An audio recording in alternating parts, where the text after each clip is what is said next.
Well, thanks for being with us and being part of this Patreon community. As we've said, as people are doing Patreon, there's going to be some extras here. It's going to be, as Dan mentioned to me last week when he and I were talking about the concept of Patreon, maybe a little more nerd factor stuff. Dan, let's talk about a specific thing. In the Columbus Depot episode, you talk about the commutation system not working and they have to go to depots. Tell me what the commutation system was. Okay, it was the attempt by the Confederate government to kind of keep the equipping and especially the uniforming of soldiers local.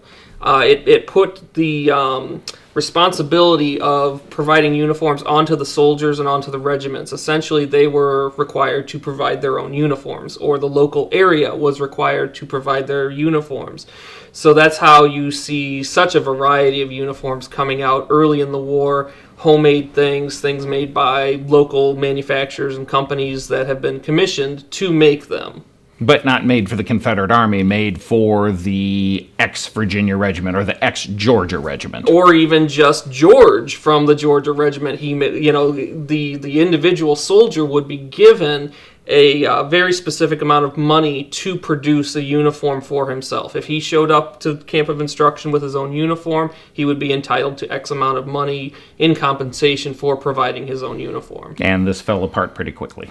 Absolutely. The South just did not have the manufacturing capacity to produce the woolen goods required for the uniforms, so the price of raw materials, especially fabric by the yard, and good woolens that are good for living out of doors and being in the Army, just went up beyond a level that the individual could afford. And it wasn't until the Confederate government instituted essentially a law that said 2/3 of the textile production of mills had to be sold directly to the government, that they were basically able to then, the government produced the uniforms for the soldiers as that commutation system broke down. And the Richmond Depot and the Columbus Depot see their beginnings. Absolutely. And depots all across the South are producing government-issued items, and you still see throughout the war, interestingly enough, soldiers providing their uniforms and still being reimbursed for them. So they never threw the system out completely.